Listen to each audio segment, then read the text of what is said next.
May I come in, sir? Yes, please do. Good evening, sir. Good evening. ma'am. बैठिए बैठिए बैठिए बैठिए बैठिए। Thank you, sir. आप दिव्या हैं? Yes, sir. दिव्या, अपना परिचय दीजिए ताकि आपके बारे में कुछ बुनियादी बातें हमें पता लग जाए और फिर हम आपसे बात कर सकें। सर, मेरा नाम दिव्या है। मैं हरियाणा के महेंद्रगढ़ डिस्ट्रिक्ट से हूँ। ठीक मैंने है। अपनी स्कूलिंग जवाहर नवोदय विद्यालय से की है।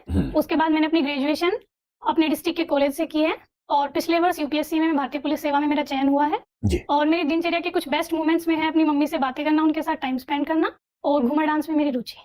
ठीक है, तो आप पहले प्रयास में आईपीएस बनी, ये आपका सेकंड अटेम्प्ट है? Yes sir. अभी क्या उम्र है? सर 24। अच्छा, तो ज्वाइन क्यों नहीं किया आपने अभी? क्योंकि आप ये मेंस दे रही थी इसलिए? Yes sir. तो कब ज्वाइनिंग की इच्छा है आपकी आईपीएस को? सर ज्वाइन तो कर लिया लेकिन अभी मैं लीव पे हूँ। अच्छा, ज्वाइन कर चुके हैं, Yes, तो आप आईपीएस हैं पूरी तरह Yes, से, इसका yes. मतलब ठीक है। तो दिव्या, आप हरियाणा राज्य से हैं और हरियाणा में ऐसा कहते हैं कि लोगों की मूल प्रवृत्ति में या मूल प्रकृति में शौर्य और साहस की भूमिका ज्यादा रहती है, यस सर। उसका सम्मान भी ज्यादा है और आईपीएस की नौकरी शौर्य और साहस के लिए सबसे अच्छा मंच है यस भारत सर। में। इतनी अच्छी नौकरी वही पहले प्रयास में आपको मिल गई, आप वो छोड़ के क्यों आईएएस में आना चाहती हैं?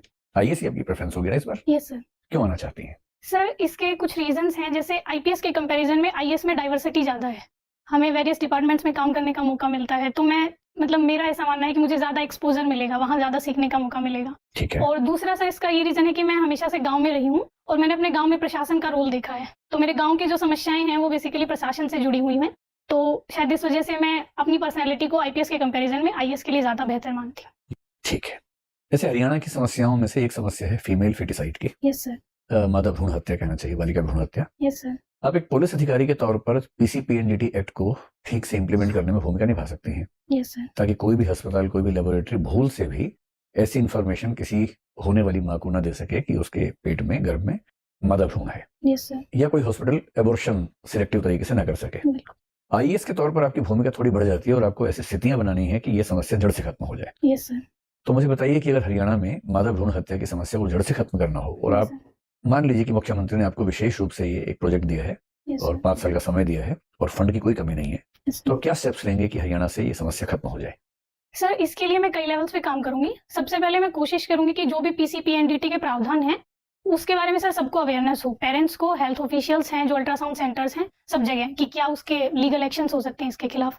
दूसरा सर, जितने भी अल्ट्रासाउंड सेंटर हैं, अगर मुझे कोई भी इन्फॉर्मेशन ऐसी मिलती है कि वहाँ ऐसा किया गया है तो मैं तुरंत उनका लाइसेंस कैंसिल कर दूंगी।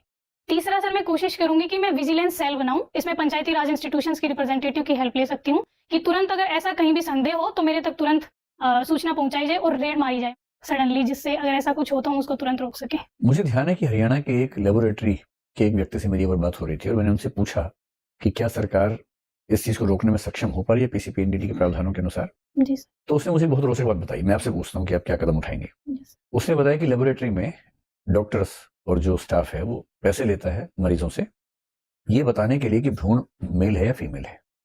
तो मैंने पूछा कि फिर वो फंसते क्यों नहीं? तो उसने बताया कि सर तरीका ऐसा है कि दुनिया की कोई सरकार फंसा ही नहीं सकती है। Yes sir. वो जब रिपोर्ट बनाते हैं सिर्फ इतना बोलते हैं कि रिपोर्ट लेने के लिए मंडे को आ जाना या फ्राइडे को आ जाना। मंडे यानी मेल, फ्राइडे यानी फीमेल।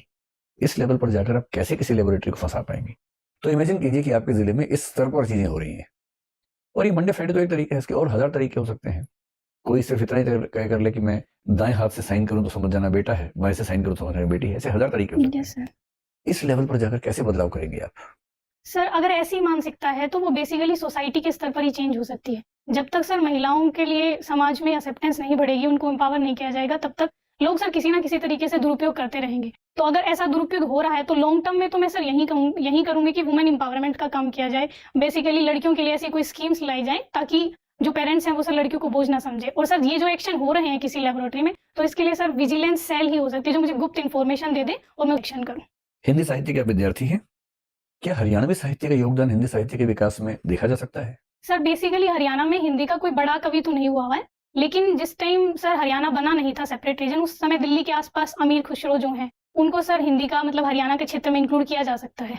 तो सर इन्हीं को मैं मानता हूं। हरियाणा के कोई प्रसिद्ध हिंदी कवि या हिंदी उपन्यासकार, हिंदी कहानीकार? सर जिन्होंने हरियाणवी में लिखा है या हिंदी में भी लिखा हो लेकिन हरियाणा से हो? सर एक लक्ष्मी चंद है जी। रागनी लिखी है सर उन्होंने, बेसिकली हिंदी में और हरियाणवी में, दोनों में। जो रागिनी हरियाणा में है उसको हिंदी साहित्य के फॉर्मेट्स में किस फॉर्मेट के नजदीक मान सकते हैं? सर कविता में इंक्लूड किया जाएगा। हिंदी साहित्य का विश्व साहित्य को क्या योगदान है? कुछ ऐसे कवियों का, कुछ ऐसी रचनाओं का जिक्र कीजिए जी सर। जो पूरे विश्व साहित्य में अपनी छाप छोड़ने के लिए मजबूत हैं।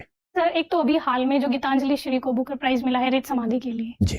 सर अभी तो मैं यही रिकॉल कर पा रही अगर आपको हिंदी साहित्य के 1000 वर्षों के जितने भी कवि, लेखक, साहित्यकार जो दिवंगत हो चुके हैं, यदि आपको कभी उनमें से किसी एक के साथ मिलने का मौका मिले, हूँ। Yes sir. किससे मिलना चाहेंगी और क्यों? सर मेरे प्रिय कवि सूर्यकांत त्रिपाठी निराला जी हैं, तो मैं उनसे मिलना चाहूंगी। तो निराला जी के बारे में 3 ऐसी बातें बताइए कि हम भी उनको पसंद करने लगे सब लोग। सर एक तो जो उनके राम की शक्ति पूजा है, उस वजह से जो उसमें ओज दिखाया गया है कि किसी भी स्थिति, चाहे हमारे लिए कितनी भी विपरीत स्थितियां हो, फिर भी हम अपने मनोबल से हम स्थितियां अपने पक्ष में कर सकते हैं। ठीक है, यानी कि एक अच्छे मोटिवेटर थे। Yes sir. एक बात हुई, और बताइए। दूसरा सर बेटी के लिए उनका जो प्रेम है, सरोज स्मृति में जो दिखता है, तो सर दूसरा मुझे उनकी ये क्वालिटी अच्छी क्या है। दिखता है, हम नहीं जानते, थोड़ा बताइए, समझा के बताइए। सर सरोज स्मृति में बेसिकली उन्होंने अपने बेटी के लिए वात्सल्य प्रेम प्रकट किया है, जिसकी 2 पंक्तियां हैं कि कन्ने गत कर्मों का अर्पण कर करता मैं तेरा तर्पण। तो बेटी से प्यार तो हर आदमी करता है, उसमें से क्या खास लेकिन सर हिंदी साहित्य में बेटी के प्यार के लिए बहुत रेयरली मिलती हैं कोई कविताएं। बात? अच्छा ठीक है, तो और तीसरा? तीसरा सर जो उनका ऐसा व्यक्तित्व था कि वो सर नियमों में नहीं बंधते थे, जैसे सर मुक्त छंद की अवधारणा उन्होंने प्रस्तुत की,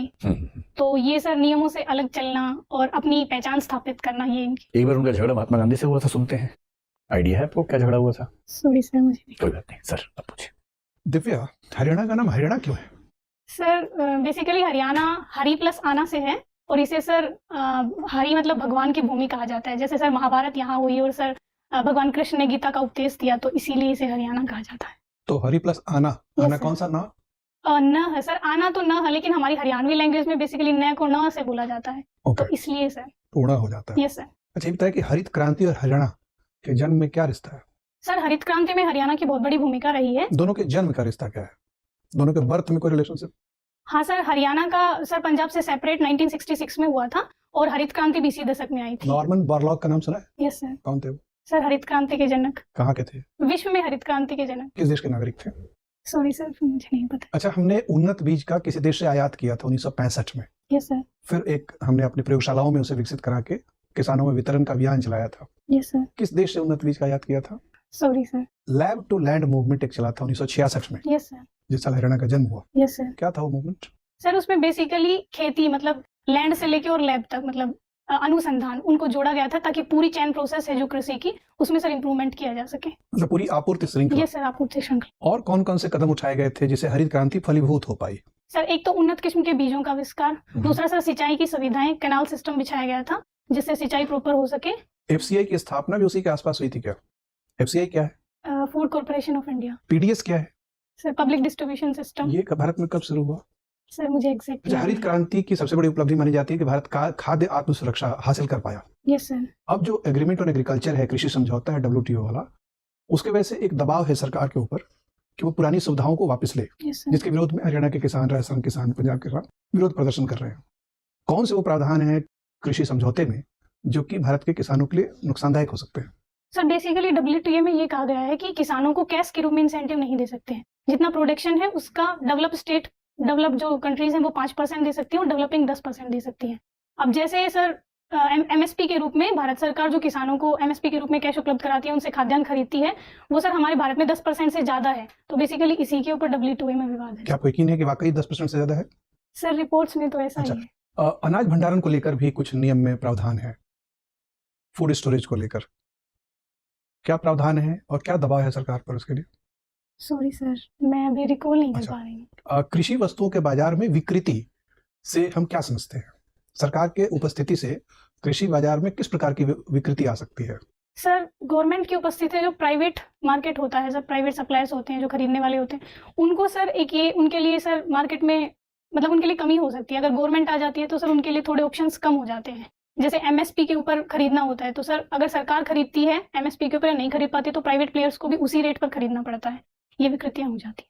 तो आपको क्या लगता है, आप तो चूंकि किसान परिवार से आती है, हरियाणा के रहने वाली हैं, जो कृषि विपणन संस्थाएं हैं, मंडियां हैं, यस सर। जिससे कि किसानों को बड़ा भरोसा है कि उनसे सहारा मिलता है, यस सर। इसको बंद कर देना चाहिए, ध्वस्त कर देना चाहिए, पूरी तरह से स्वतंत्र बाजार पर आश्रित कर देना चाहिए कृषि उपज को? नहीं सर, मुझे ऐसा लगता है कि जो APMC मंडियां हैं उनमें कुछ सुधार की आवश्यकता है, लेकिन इसके साथ साथ ही प्राइवेट प्लेयर्स को भी सर पूरी छूट होनी चाहिए। जैसे कॉन्ट्रैक्ट फार्मिंग के रूप में अभी जो 3 कृषि कानून लाए गए थे, तो मुझे लगता है सर सिर्फ APMC मंडियों को सर सिरे से खारिज नहीं कर देना चाहिए, उनमें कुछ सुधार करना चाहिए ताकि सर वो अपना कार्टेलाइजेशन ना कर सके, जिससे किसानों को कम कीमत पर अपना अनाज बेचने के लिए मजबूर ना होना पड़े। कानून लाकर सरकार ने सही किया था या कानून वापस लेके सही किया? सर बेसिकली ये कानून लाने के पीछे सरकार की इंटेंशन सही थी, लेकिन जो विरोध हुआ वो इसलिए हुआ क्योंकि इसकी प्रक्रिया में कुछ कमी थी। जो किसान ऑर्गेनाइजेशंस हैं उनसे सर अच्छे से बात नहीं की गई। तो मुझे ऐसा लगता है सर कानून का उद्देश्य अच्छा था और कानून निश्चित ही कृषि में कुछ लाभदायक परिणाम उत्पन्न कर सकता था, लेकिन इसके लिए बस डिस्कशन की जरूरत थी। पहले किसानों को ट्रस्ट में लेके उनको समझा के उसके बाद सर कानून लाए। किसान फिर धरना पे बैठे हैं, वो कह रहे हैं कि वादा खिलाफी हुई है। किन वादों का वो हवाला दे रहे हैं, किन वादों को सरकार ने पूरा नहीं किया? एमएसपी को सर लीगल करने की जो मांग थी उनकी, तो सरकार अभी एमएसपी को लीगल करने के पक्ष में नहीं है। क्या तर्क है सरकार के? सर सरकार का ये तर्क है कि एमएसपी हमेशा से एक नीति रही है, उसे कभी भी लीगल करने की बात नहीं की गई है। अगर सरकार एमएसपी को लीगल कर देती है तो इससे सर गवर्नमेंट पे बहुत ज्यादा फिजिकल बर्डन पड़ेगा और सरकार चाहती है कि हम किसानों के आय को उनकी लागत को कम करके R&D में निवेश करके बढ़ाएं। इसलिए सर सरकार एमएसपी को लीगल। एमजी नरेगा के पहले भी रोजगार उत्पादन के लिए बहुत सारे कार्यक्रम चलते थे। सरकार नियमित रूप से बेरोजगारी निवारण कार्यक्रम चलाती थी, लेकिन कानून बना देने से सरकार पर एक कानूनी दायित्व पड़ा, दबाव पड़ा। और वैसा ही आश्वासन किसान चाहते हैं। नरेगा के अनुभव से निष्कर्ष लेके बताइए कि क्या वाकई एमएसपी कानून बना देना किसानों के हक में होगा या कृषि के पक्ष में होगा? सर मुझे ऐसा लगता है कि नरेगा में बेसिकली 100 दिन का रोजगार प्रोवाइड किया जाता है। वो सर उन सर अनस्किल्ड वर्कर्स को प्रोवाइड किया जाता है जिनकी बेसिक नेसेसिटीज पूरी नहीं हो पाती हैं। लेकिन किसानों के संदर्भ में सर एमएसपी को लीगल करना इसलिए मुझे ठीक नहीं लगता है क्योंकि एक तो इस पे गवर्नमेंट पे फिजिकल बर्डन पड़ेगा और दूसरा जो सर प्राइवेट प्लेयर्स हैं वो सर डिमोटिवेट होंगे। ज्यादा महत्वपूर्ण क्या है? सर इससे कृषि में R&D और सर निवेश ये भी कम हो जाएगा। तो मुझे लगता है ज्यादा महत्वपूर्ण यही है कि प्राइवेट सेक्टर को हम आगे बढ़ाएं ताकि वो सर पूरी चैन में इंफ्रास्ट्रक्चर में निवेश करें और हमारे किसान इंपावरमेंट है, हमें उनको एमएसपी लीगल करने की जरूरत ना पड़े। ठीक, धन्यवाद दिव्या।